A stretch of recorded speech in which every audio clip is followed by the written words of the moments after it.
Hi there, and welcome to the Mars Tech Meetup virtual event with Traci Blowers of Microsoft discussing the COVID workspace. Thanks so much for joining us. As you know, we typically meet in person, but we're here on a virtual event again, which we hope at some point to get back in person, however. So just a few housekeeping items before we get started. Our conversation with Traci. These are your organizers. There is Mark Baskin of DigiKist, Nancy Rago of Korn Hines, and she does all the marketing for us for this event. So thank you, Nancy, for all you do there. That's me, John Carini. I own iEnterprises, which is a CRM company, and Mark Annette, who is a patent agent and has invented some very interesting things. We should do a session just on him and all the I'll call them crazy things he's invented. He might disagree, however. So we do have another event scheduled already, which is another timely topic, just like this work from home COVID event. We've scheduled another timely topic, which is polling tech. So if you want to know what's going on in the world of polling for elections and for other opinions and how it can be improved and what went wrong and all that, you might want to join us again on Tuesday, December 8th at 4 p.m. And that event is actually up on the Meetup site, but it has not been announced, so you can RSVP for it now if you like. And then we'll see about a January event. We're working on that.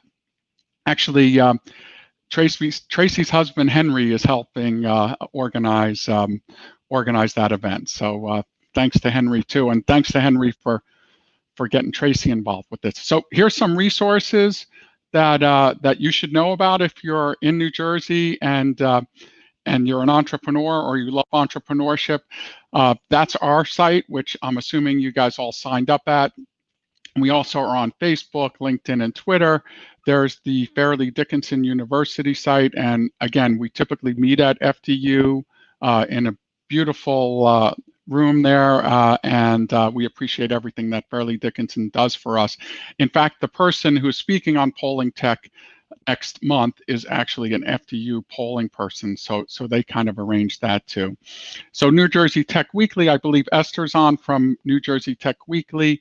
That's their website. Tech United, which is another staple of New Jersey entrepreneurship, is there, as well as Tech Launch. And I think Mario's on from Tech Launch, which is fantastic.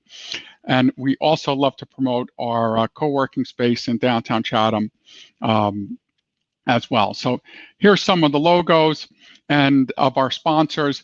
And our biggest sponsor is the Morris County Economic Development Corporation. And Megan Hunter, who is the executive director of the MCEDC and also the president of the Morris County Chamber, is here with us, and she'd like to say a little something to the group. So Megan, I'll put you on, and thank you again for your sponsorship and all that you do for the group. Well, thank you, John. Can you hear me? Yep. Wonderful. Great. So it's a pleasure to join you and everyone virtually. Of course, we look forward to seeing everyone in person, hopefully in a few months. But until then, thank you, John, for your leadership of Mars Tech Meetup and for all you do as a business owner in Morris County. As John mentioned, I serve as the executive director of the Morris County EDC, and as well as the president of the Morris County Chamber of Commerce, of which the EDC is a division.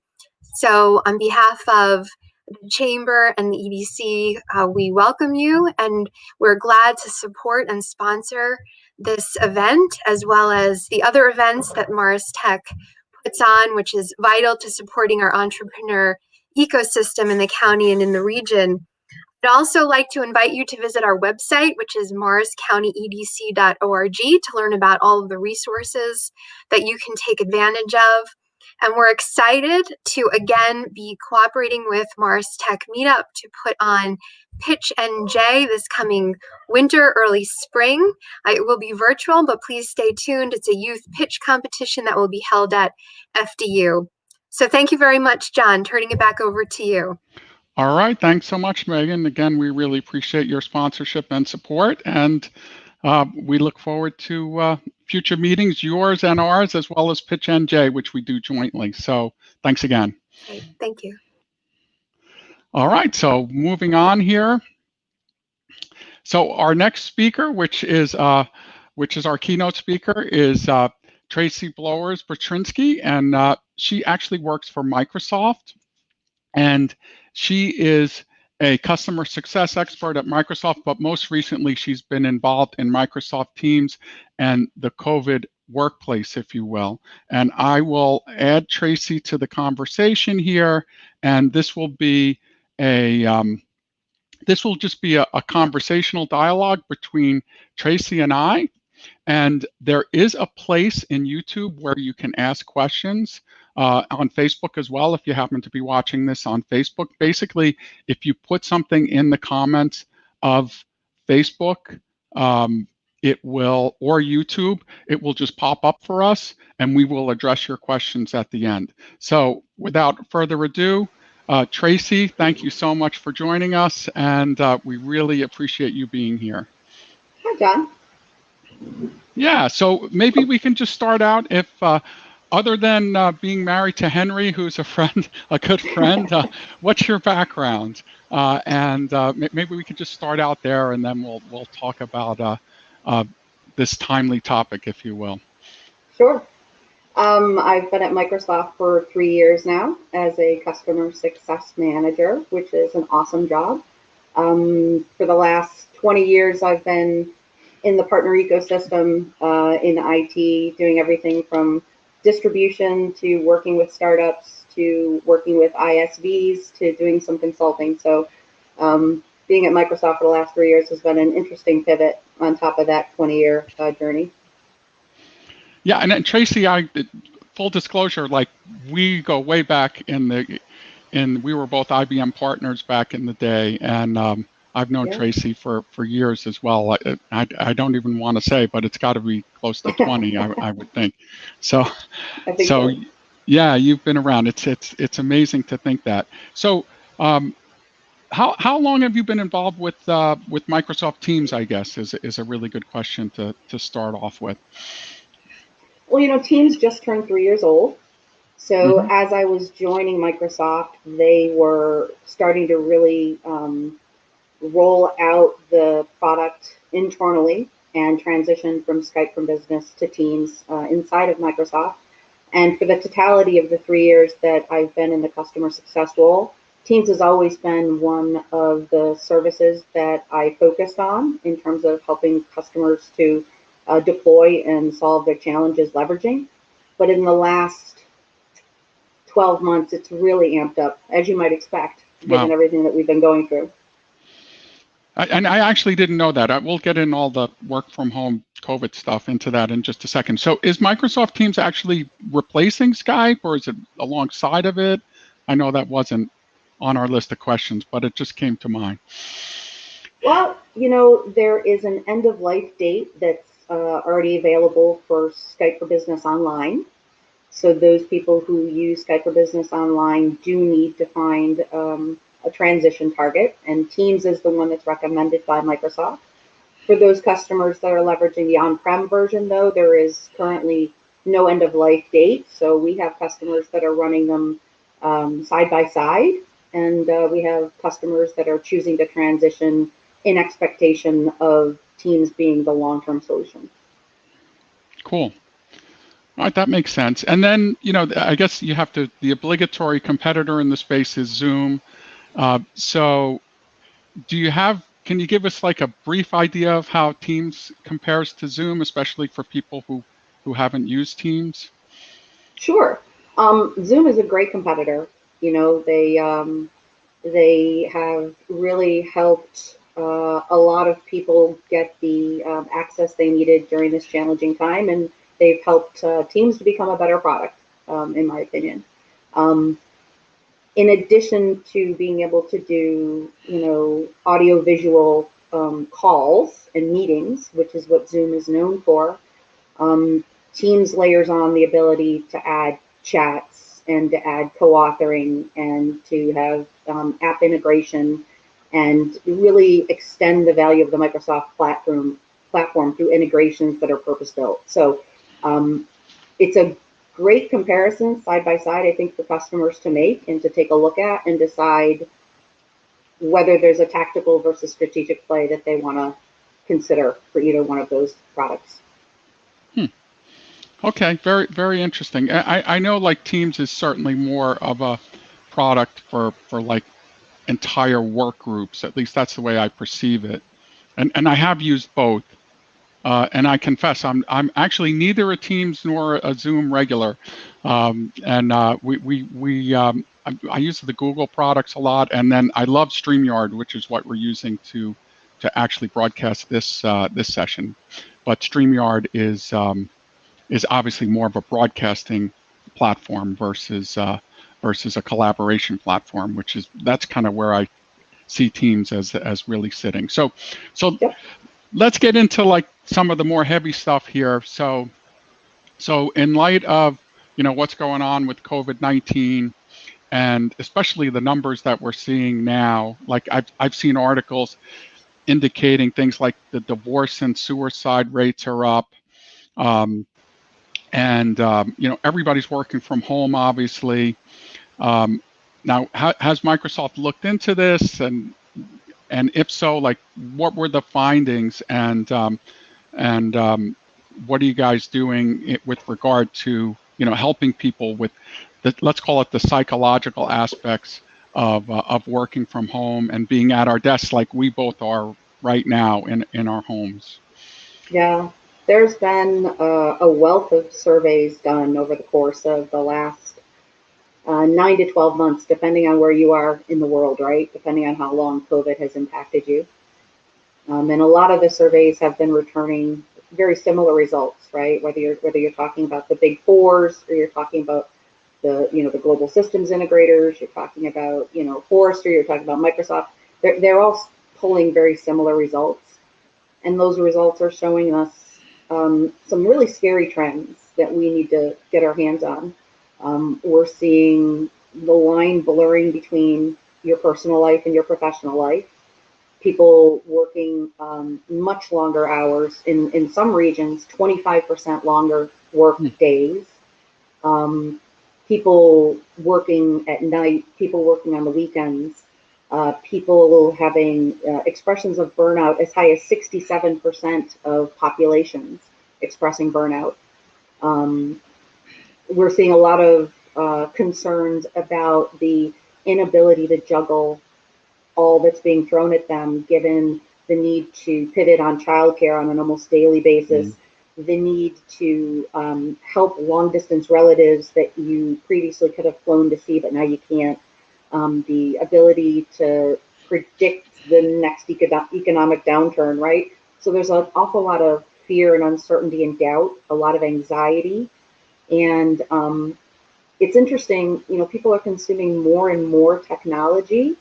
And in a lot of ways, that's the opposite of what the professionals would tell you to do, right? A lot of professionals would tell you that anxiety is best served by deconnecting from your technology and going outside and getting some exercise and getting enough sleep. And so it's interesting that we've tried so hard to respond to COVID by bringing technology to the forefront, that now we need to start taking a hard look at technology and making sure that it's not part of the problem. Yeah. No, I get it. I'm sitting here at my desk too. And there is some sort of yearning, I think, for personal contact. Like, did that come out in any of these studies? And absolutely, you have comments about that? Especially with newer employees, those employees that had been in firms for less than a year, their ability to make connections with their teammates, with their bosses, their ability to feel a sense of community within the organization has been incredibly deprecated by COVID. We tend to underestimate the value of the, coffee room conversations, or the chatter that happens at the water cooler, or just someone walking by you at the desk at the office asking how your weekend was. And all of those little interactions are really so many human touches that we've lost. due to COVID. Yeah. And when you amplify that across children's interactions at school doing the same thing, your interactions with your family, especially for those of us who won't be doing Thanksgiving this year, right? It really adds up to a mountain of anxiety that we really need to start thinking about programmatically addressing. Yeah, and I feel that myself. I'm a hugger too, so that's I definitely am in hugging withdrawal. So, the fist bump just doesn't do it, right? Yeah, I think I've overcome that though. That might be one of my addictions that I've overcome, is having to hug people all the time. So anyway, I don't know if that's a good or bad thing, but that's the case. And then it's interesting because when we first got together, we talked about questions to ask and what we were reviewing. And this is like really a conversation, but we were talking about the topics. And one of them, which is very interesting, was, hey, what do you think is going to happen in the winter? You think it's going to get worse or better? And now we're sitting here and it's obviously worse, right? Like so we have like we have another long haul here coming up, I think. Anyway, maybe we're in a better position because it seems like, we totally shut down. We opened up a little bit. We got some personal interaction. But do you think that people now are used to the technology enough that we can take this next, call it like long haul here that's coming up this winter? You think that let's say the previous experience with technology over the summer and the spring, the first lockdown, will help us in the winter now that we're sitting here looking at it? Well, what's interesting is in the very beginning, well, a couple of months into the very beginning, let's say maybe in May, Satya Nadella, the CEO at Microsoft, said something like, we've seen 2 years worth of digital transformation get done in 2 months, right? Wow. Because we saw an awful lot of enterprises that really hadn't been 100% committed to digital transformation, right? They were maybe dabbling. They suddenly realized they had to make hay very quickly, right? Just to be able to respond to the requirement for having, 95 to 98% of their people remote. And so I think the lessons learned from that experience are going to be very useful to us going into this next wave, this third wave, where we know what's possible. Now it's a question of what's a priority. And I think we've gotten over, to a large extent, the need for people to have secure connectivity, right? We've gotten people to the point where they can connect and do their job remotely. I think this next wave is going to be more about, how do we make sure we're taking care of those people? How do we make sure we're enabling those people to make smart decisions about themselves, to stay healthy, right? Not just physically, but mentally. How do we empower them to do what's right for their families, right? How do we empower them when school goes virtual and you don't have childcare? How do we empower them to, walk away from the desk for a while and go take a walk and get some fresh air? How do we empower them to join employee resource groups so they can have a sense of community, even if it's virtual? How do we empower them to take advantage of, whatever resources we might choose to provide, whether those are, meditation apps, whether those are, mental health credits for, the ability to reach out and talk to somebody if you're having challenges. Whatever it is we're deciding to surface up to help our customers and our employees stay healthy and to stay engaged, I think we really need to start thinking how we're going to prioritize that in a way that puts people first. Yeah. No, I love that. Yeah, I mean, and you're getting into some of the, like, there are some positive things here too. Like, for example, my kids are in college, and 2 of them are. One's a senior in high school. And we had so many family meals. Like, it started out as a good thing. Maybe it wasn't quite as good after a while, but overall, it was a very good thing, right? It was really that was a positive thing. Another thing I've noticed is previously, like in my capacity at iEnterprises, dealing with CRM software. Previously, I would have a lot of phone calls that didn't involve video. And now it's commonplace to have video in almost all the interactions.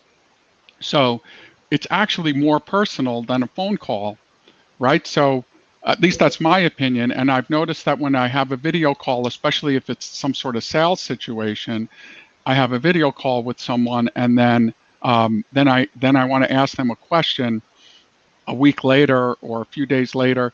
I'm like 5 times more likely to get a response from them if I did a video call versus if I had done a just a regular phone call where they didn't see me. They didn't, like, even though it isn't as good as meeting in person, they met me. So anyway, have you noticed that? Like, do you feel closer maybe to people at Microsoft that you never met, or because you see them on video all the time now? How do you feel about that? So I think, first of all, I think it has to do with the culture of the company that you work at, right? If you have a video first culture and your leadership is modeling that behavior, it's easier to get the rest of the organization to follow suit. I think it's harder if you don't have that video first culture and you don't have those executive sponsors who are modeling that behavior. I personally have always been a video first person. Part of that is just because my customers have always been video first, so I've always championed that. And I've noticed over the course of the last 6 months that those people who were not already in that habit, they found that it was a very exhausting muscle to build. And I've done a lot of reading on it recently, and some of the survey results have come back to validate this.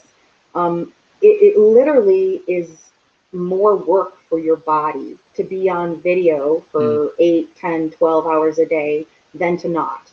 Literally, if you look at the brain scans of people that are on video versus those who are not, you're doing more mental work, just engaging your eyes and staying available to nonverbal cues. So the exhaustion that you feel at the end of the day, if you've been on video all day, is real. There's also a double-edged sword to video in that there's something called video dysmorphia going on, where there's an increase in the amount of people requiring or seeking plastic surgery because they're spending all day looking at their faces and they're finding everything wrong that they can find. So, technology is supposed to be the great enabler, but sometimes it's causing these backlash issues that we would never have thought would have occurred. Oh, that's interesting. Yeah. So we've definitely earned a nap after this, you and I, because we're on video right now. And I happen to know a psychologist. I'm big into swimming. I'm a master swimmer. Anyway, she's on my master swim team, and she was saying how the virtual sessions are good, but people are really enamored with their own picture on the screen instead of just worrying about talking to her and expressing their feelings to her. So you definitely have something there. She totally sees it. She's like, she wishes she could turn off, like she could see them, but have the feedback camera off so that they're not so worried about what they look like. Well, it's pretty similar to if you were meeting someone in person. Imagine if you took a mirror out and just held it up in front of your face the entire time you're having an in-person meeting. It's very similar, right? And you'd never, of course, do that, but I think it's hard for us to train ourselves if we're not in a video-first culture to do that, right? To focus on the other person as opposed to focusing on yourself. I have my special shirt on too, and I swear I'm fully dressed otherwise as well, But yeah, like I bum around the house and then you put on your little shirt and you get ready and, you really do have to focus more. You're right. Like you can't twiddle your thumbs. You can't, you can't wander off the way you could. I don't know. It just seems more natural when someone's there. You're right. It's like it's like you're on all the time when that camera's looking at you. And I have a few friends also who I know where they literally are like, let's say financial services people, where they literally now are on calls all day, video calls all day with like 10 people, and like, it's live the whole day. It's kind of like they're making believe they're at their desks, you know. And Yes. anyway, that's got to be tough. Well, and then think about all the work that gets generated in that 10 hours of video meetings, right? If you're going from video meeting to video meeting for 10 hours straight, you have no time in which to actually do the work, right? All the action items that were generated from that time, which is why you're seeing this bleeding of the professional into the personal life. Not to mention the fact that we've lost our commute time, right? So we no longer have that, bookend at the beginning and the end of the day to decompress, to clear your mind, to take a deep breath, to disconnect. That's completely gone. And instead, we've got the kids banging on the door, your boss trying to text you while you're in a meeting, and at the same time, all these action items that just seem to grow and grow and grow. So the anxiety you feel is real. The question is, how can we figure out how technology can maybe help, maybe filter, maybe give you some breathers or some pointers, or even make recommended next best actions so that you can stay healthier. You can choose the meetings that make sense for you to take and maybe get things done more effectively using things like artificial intelligence. Those are the things that we're looking at Microsoft, trying to figure out how little changes we can make, not only personally, but within team dynamics, as well as organizationally, can have big payoffs in the long run. No, that's very interesting. Huh. And then, so what about like the whole work from home depression? Is that a thing? Is work from home depression actually a thing? And if so, what is Microsoft and what is Microsoft doing about it, and what do you think about that? So there's an awful lot of responses coming back about burnout in general. I don't know that they have been specific to, being identified as depression per se. So I can't say that. I'm certainly not a medical doctor. But there is an awful lot of responses showing that people are feeling the pinch, right? They're feeling not only that they're disconnected and they have no sense of community, but they're also feeling like they don't have the resources they need to try and fix it. So part of that is, just not having access to self-care and trying to serve that up in a way that's virtual. And part of it, I think, is just people needing people, right? So a lot of the respondents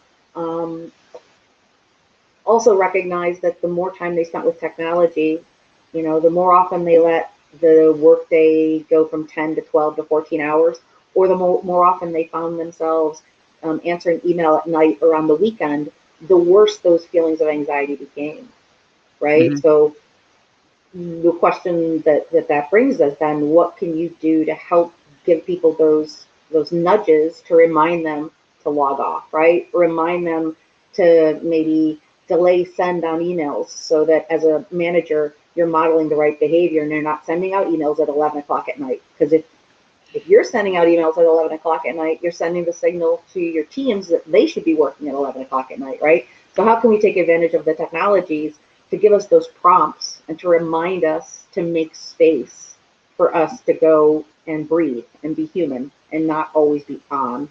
Yeah. Yeah, I always ignore my Apple Watch. It's always saying, "Oh, go breathe" or something like that. But I guess there's still one positive is we have more time, like because we don't have to commute. But I don't know. For some people, that was a decompression too. It's kind of like this little buffer zone between between things. At least a start and a stop line, right? Nowadays, I don't know, some days it doesn't feel like there is a start and a stop. It just feels like the week bleeds.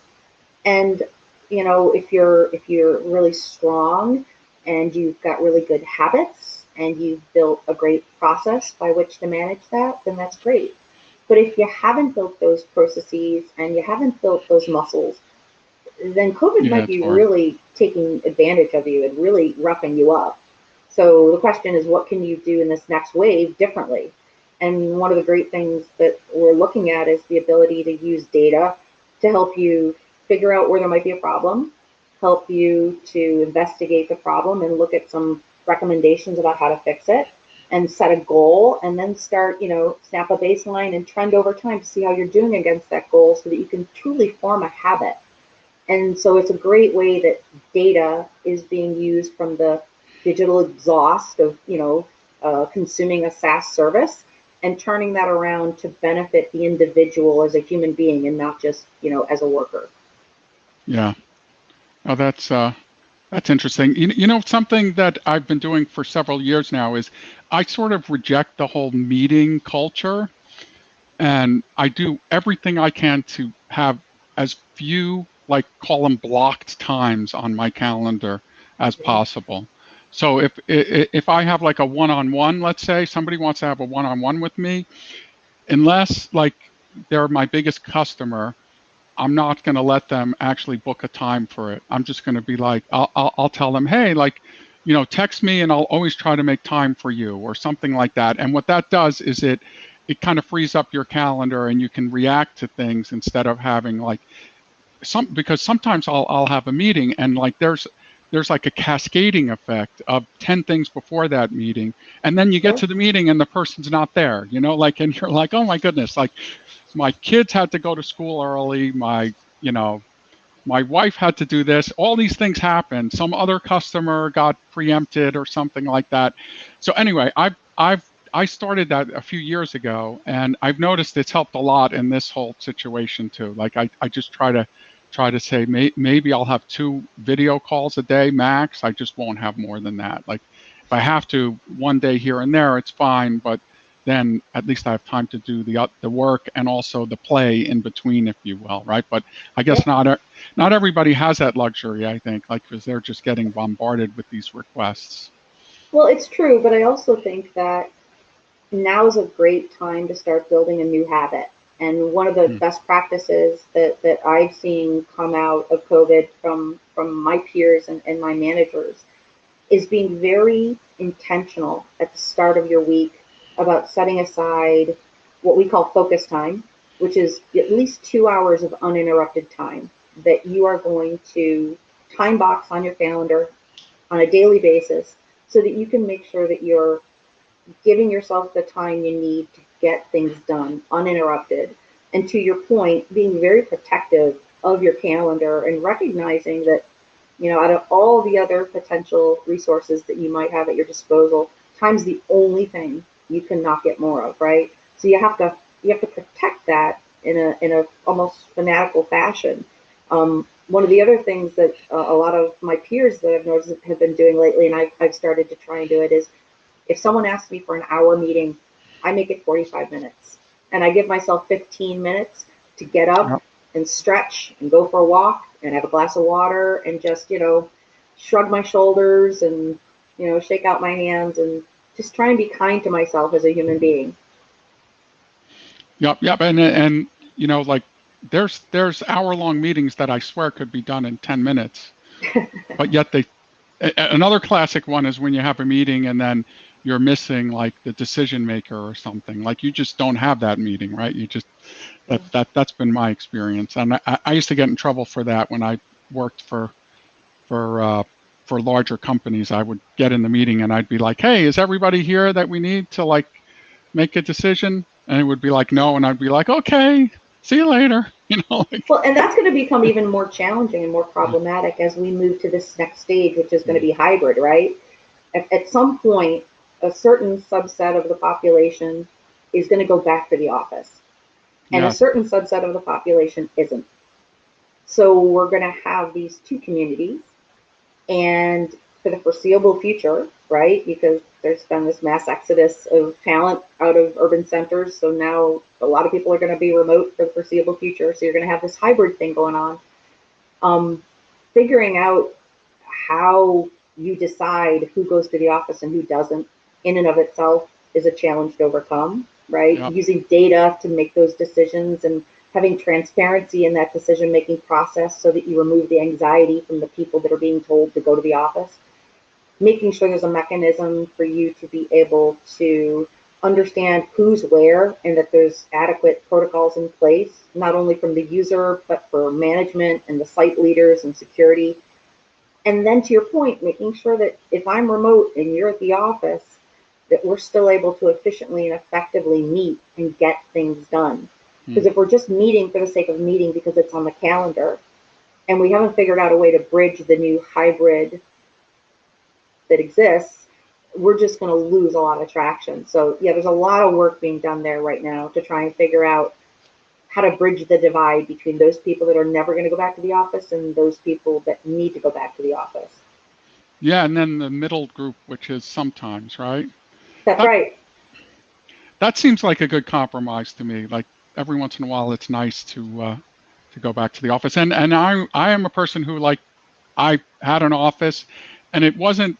We were mostly virtual too, where people were always working from home. But I had this culture in me where I had to go to an office, and it just felt like that was the thing to do. And that definitely broke now. I don't see myself having to. I don't see myself having to like go to the office again. I think I'm one of those. I fall into the category like where I'll always be home, I think, for the foreseeable We saw that future. in a lot of surveys. There's been a lot of respondents, and generally it skews younger, but a lot of respondents saying that as they make their career decisions moving forward, the ability to work from home is going to be a major determinant of whether or not a job is a viable job to consider, right? And what might have been unimaginable before, right? That you would say Yeah. to your potential employer, I need to work from home, and if I can't, then I'm not interested in this job. That kind of employee experience determining factor has really risen. Yeah. And you would think it might be the opposite, right? That everyone would be rushing back to the office after COVID. But to your point, I think there's a lot of people that realized, hey, I can work from anywhere and I can be productive anywhere. And I don't need to be in the office to do that if I have the right tools and resources and I understand how to build a community and a team using those resources. Yep. I couldn't agree more with that. That's very interesting. And the only problem is having the refrigerator so close. Other than that, The COVID-20. yes. Which I actually did put on a little weight at the beginning, but then I got on the wagon and it's all good. But yeah, other than that, I find it more productive at home too. Like, and also like, they're because I'm fitting in the personal time too, and it's so much easier when you're home to like get up and do something for yourself than it is when you're at the office, I think, because like at the office you're just supposed to be that, you're there for that. And like there's like this culture too in the office of like minding your desk. You're like sometimes you're like sitting there just in case, like and it's actually silliness, right? Like that's just dumb. Like You're there to be seen, right? yeah. It's just dumb. Like you should be doing your job, and whatever, if you have extra time, you should be using that for yourself. That's the way it should work. Anyway. I think the challenge though is, depending on the person, Yeah. there's over 1 billion people on the planet that have some form of a disability, and the vast majority of them are invisible, right? So if you have neurodiversity challenges, right? If you have a hard time focusing when there's a lot of noise and there's a lot of lights, if you're easily distracted, if you don't have the tools you need, then being in a confined space, being in an office with lots of people, having people constantly interrupting you, it can really impact your productivity, right? So we've Yes. also seen that there's a lot of opportunity for all of us to consider the ways other people work and figure out ways that we can bring solutions to them that make it easier for them to bring their authentic selves to work and still be effective and efficient doing it. Sure. We have such a diverse group of people in the working community now that I think, to your point, some people are always going to prefer the office. Some people are always going to prefer not to be in the office. And then there's going to be that segment that does both and just swings according to what the day requires. Yeah, a little of both might actually be the healthiest, but I guess if you're home, I think what you said is really interesting about, and what Microsoft has found, which is that you need to have some me time mushed in there, if you will. That way Preferably you're planned actually interacting. and not mushed. Because if you mush it, it tends to be one of the things that you kick to the curb. right? If the phone rings and it's a client and you're supposed to be taking a break, we're seeing a lot of people picking up the call from the client. Yeah. And I understand that, but at the same time, you've got to treat yourself as a responsibility, just like you do taking care of your customers, right? Because you're important too. Yes, we should be tops on that list, actually. Absolutely. Yeah, so that, you're talking about things that are being done to, I guess, battle work from home issues and depression.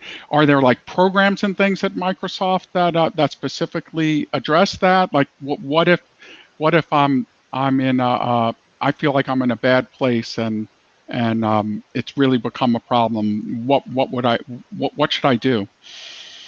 And I know you're not a professional, but maybe you can help me here. not a professional. What we're seeing both at Microsoft and with a lot of the clients that my customer success manager colleagues and I work with is we're seeing a great emphasis on employee resource groups, right? ERGs, building out those virtual communities, giving people a place where they can go to engage with people that maybe are experiencing a similar challenge. Talk to somebody in a group setting or a one-on-one setting privately, right, with privacy in mind. Being able to get access to professional assistance, obviously via telehealth today, but also being able to give people the ability to engage, right? So not just having a town hall where your senior leadership team gets up there and talks, but having the ability to having an ongoing conversation about these topics and having your voice be heard, letting people know that there's a place to go and to share their perspective, but then also letting them feel as though they're not alone. I think that's the hardest part of all this for a lot of people who are home at COVID, especially if they don't have family or friends around them. Giving them a sense of community and giving them some resources that they can use through technology, right, to get access to help and assistance and people who understand how they're feeling. Yeah, that's great. It's good that you guys are really being proactive and helping out like that. So let's get into the future a little bit. So it was interesting how you said, like, when you're looking at a camera and you feel like you're almost on stage and you have to like be omnipresent. So what if we were like holograms or something and we were in a room? Like, is that where we're going? And like, will that make it better or is that just worse? And then maybe you wouldn't need that plastic surgery, right? You could just like tweak your hologram a little, maybe. Yeah, maybe the video dysmorphia issue would go away because you would have created an avatar that was perfect, and you wouldn't have to worry about that, right? I think there were a few movies about that. I think there were. There was a great example of that where I think Julia White, the corporate vice president for Azure, was doing. She had a hologram, and she was holding the hologram in her hands, and she was speaking English, but the hologram was auto-translating to Japanese. So that's one potential future that we have in front of us, right? That we can generate these holograms, and we can use artificial intelligence to auto-translate into dozens of languages. But that to a large extent, a lot of that technology is feasible today, right? It's just how do the various solution providers and integrators take the bedrock technologies that already exist and morph them into something that the market is going to find valuable and interesting. Certainly a possibility. And then there's the cultural aspect of it too. I think like there have been lots of very interesting technologies that just weren't adopted because of the cultural aspect of it. Like take the Google Glass is a really good example. Obviously, a very interesting piece of technology that had really, I think it had amazing use, but it just didn't.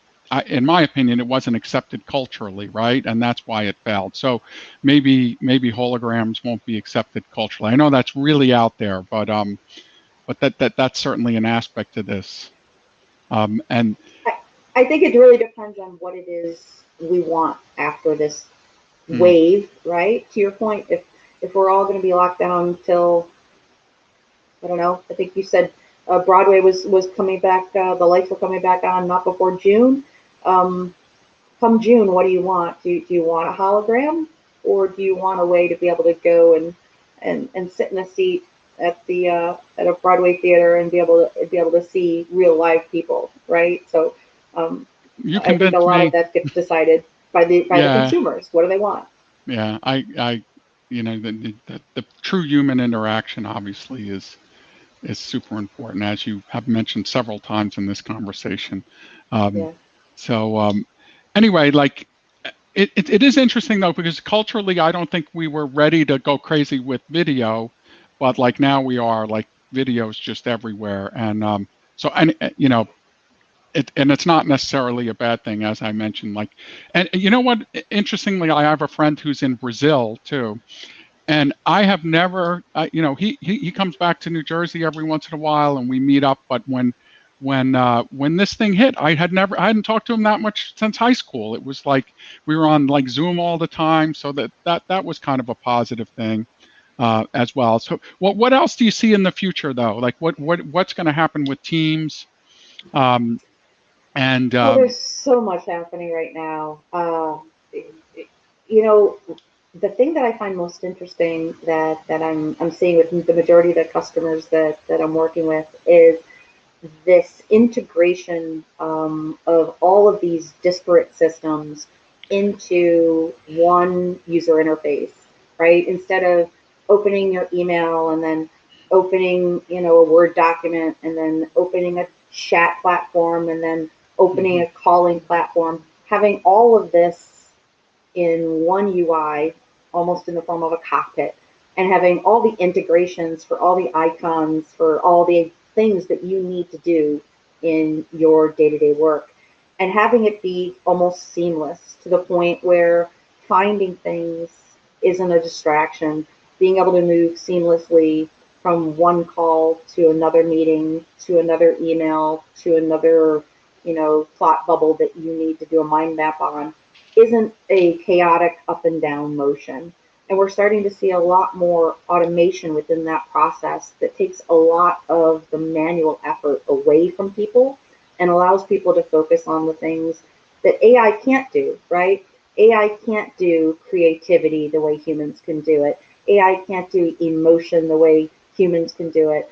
So we're starting to see this bending of using AI to amplify the value of humans as opposed to replacing humans and allowing humans to do what they do best, right? Which is, building a sense of community and, leading and coaching and caring for people and being able to, do those things that are distinctly human. So we're starting to see that surface up in Teams across the ecosystem, which is really cool. That is cool. I'll sign up for that. Where do I get that experience? Because it does feel like you're just always switching around from one thing to another. And you know what? Yeah. Actually, a question about interoperability. So and maybe you don't know about this, but how about like interoperability between like Zoom and Google Meet and Microsoft Teams, and like, is there some standard out there? And do you see that as something that might come to fruition? There's been an awful lot of progress made in the 5+ years that Satya Nadella has been CEO at Microsoft, right? I'm sure most people recall the predecessor to Mr. Nadella and his stance on integration and having a platform that worked with other vendors, right? We turned a corner 5 years ago, much more interested in helping our customers integrate the solutions they choose to use, right? And so, I work with customers every day that have some disparate set of solutions across a vendor spectrum, and they want to do what they can to integrate it. And it's much easier to do today than it was before, given the availability of APIs. The biggest challenge, generally speaking, is what's your long-term strategy and how do you support that integration, knowing that there's potentially two different vendor communities, and how do you avoid the finger pointing when there's a problem, right? So we're seeing a really wide array of integrations happening, first party applications, third party applications, even native applications, integrating those into Teams, so that Teams becomes more of a platform as opposed to, a chat collaboration hub, and really allows you to make that seamless, custom cockpit that's reflective of the work that you do.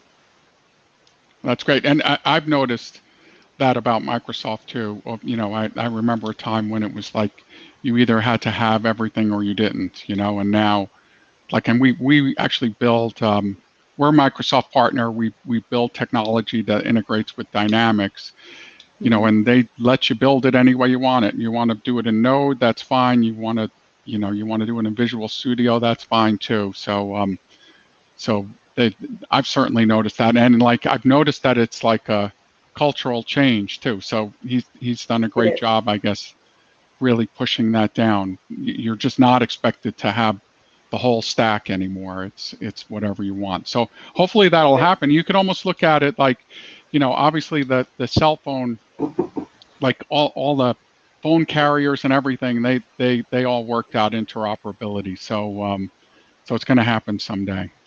That's right. I sure hope so. So actually, let me look if there's any more questions.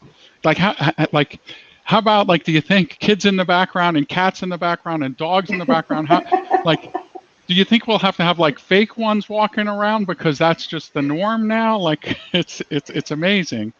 I think you're seeing all of the video conferencing vendors coming forward with, artificial intelligence supported background blur, noise cancellation as well, right? So we're starting to see AI be used in a very purposeful manner, right? To allow you to have kids run around in the background and dogs barking, or even having someone, eating a bag of potato chips in the middle of a meeting and being able to cancel all that stuff out, right?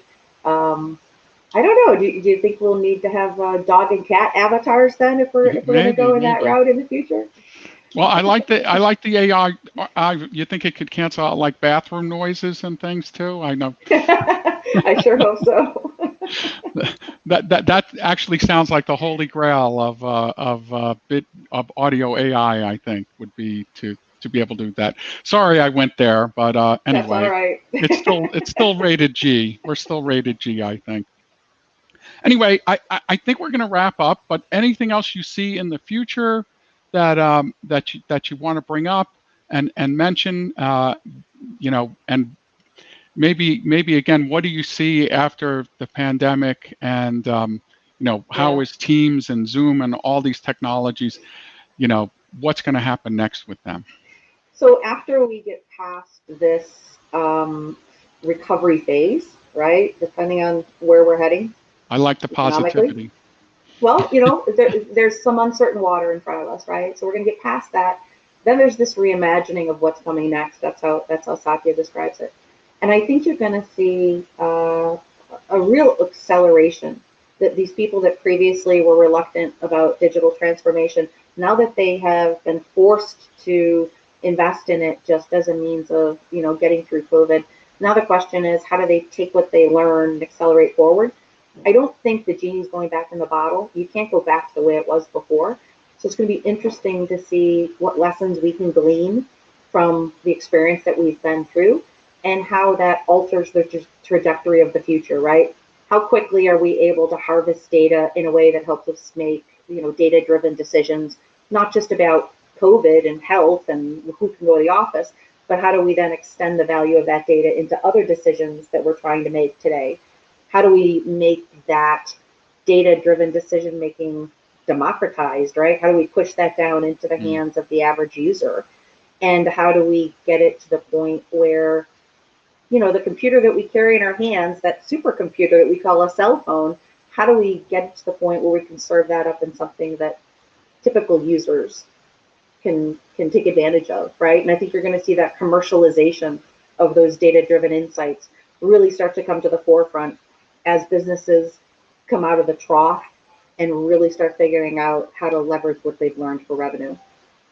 Oh, I love it. No, so I think we'll wrap up. Thank you so much for doing this. As everybody knows, this is a pro bono group. So Traci is here on her own accord as a service to the community. So thank you so much, Traci, for giving us your time and your insights. I found them super valuable. You're welcome. Always nice talking to you, John. Yeah, and I can't wait to see you in person and maybe give you a hug. So I'll get back in. Looking forward to it. Looking forward to it. Thank you again, Traci, and looking forward to that hug. Thanks. Take care. All right. Bye-bye now.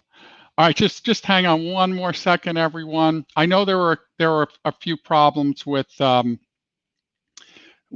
questions and asking the questions online, so we tried to cover them for you. So just so you know, the next event is Tuesday, December 8th at 4 p.m.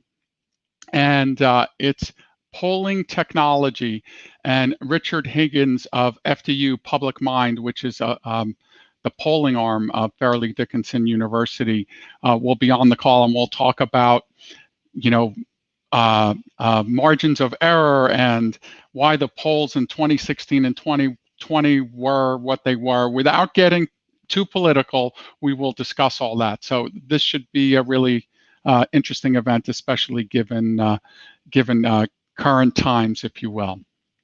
So we don't know what we're doing with the next event after that, but we plan to have one in January as well.